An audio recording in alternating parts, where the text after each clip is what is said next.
Hey guys, it's me again. Um, I'm excited. I know you are too. Woo! Seeing this guy talk some more. Woo! Um, I came over to my workplace and the place where I do work, you know, that kind of thing, and looked into my Highcap mag build and found out a few reasons why it would bind up. I cut into the feeding channel that the Highcap mag had originally and didn't clean it up enough. I the feeding tube, the copper feeding tube, kind of twisted a little bit. I cut into the Highcap in a different spot so it kind of hold itself into place. Also, the Highcap mag kind of split in half. All the guts and stuff just kind of opened up a little bit. That would also cause binding because it would just bind. Anyway, I've cleaned it up a little bit. I've tested it some, and it seems to be doing a lot better.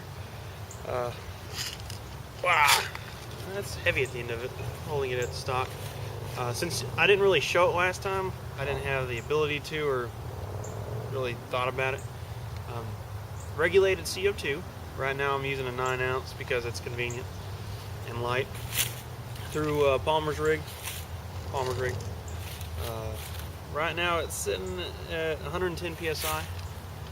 Going up into my tap mag. For those of you who haven't seen it, I simply drilled a hole into the back, threaded it and plugged it with a right angle, and coming out that way it doesn't shoot straight up and back into my hand. It did originally whenever I first just used the straight. Damn it.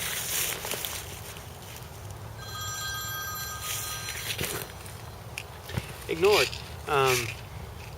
Anyway, I put a 90 instead of going straight. I already told you that. It looks real ugly because I had to cut it off so I could put it in there. All this will probably be cleaned up or just covered. I really don't know yet. I'm still in, the kind of testing experimental phase.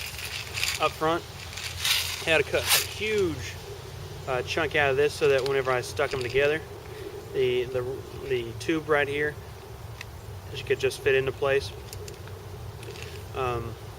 It's just, the tube itself is pretty much just sitting right on top of the feeding channel. I cut it just right. The bottom here is there we go.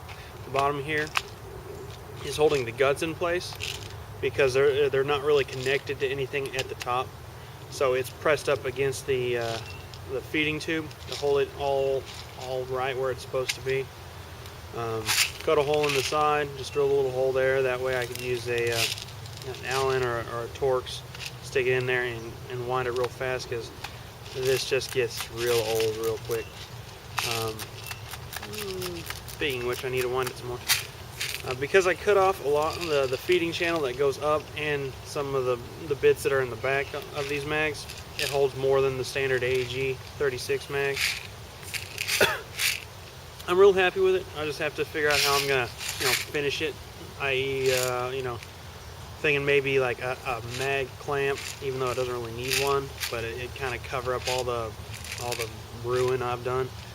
Also maybe some mag covers, like get some woodland ACU or some kind of camo to just wrap around it. That way it hides everything. Just leave a hole in the back here, for the tap, of course.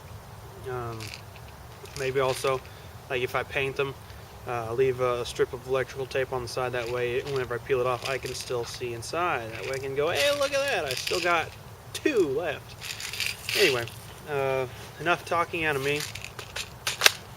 It fits in like normal. Left, obviously, so I can still close the stock or fold it, whatever you want to call it. It's folded.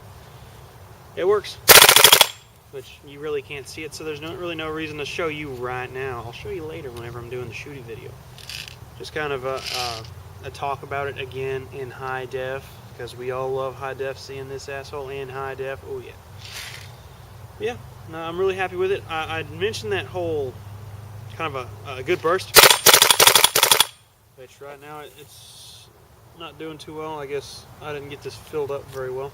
So it's running at 80 right now, according to this little thingy. Yeah. So if you listen, you can tell whenever it kind of drops and then settles. Yeah, that. Anyway, just kind of a recap on yesterday's poorly shot video. Trust me, I know it kind of sucked. But now it's all city and Steadicam and me sitting here going like this. Woo, later.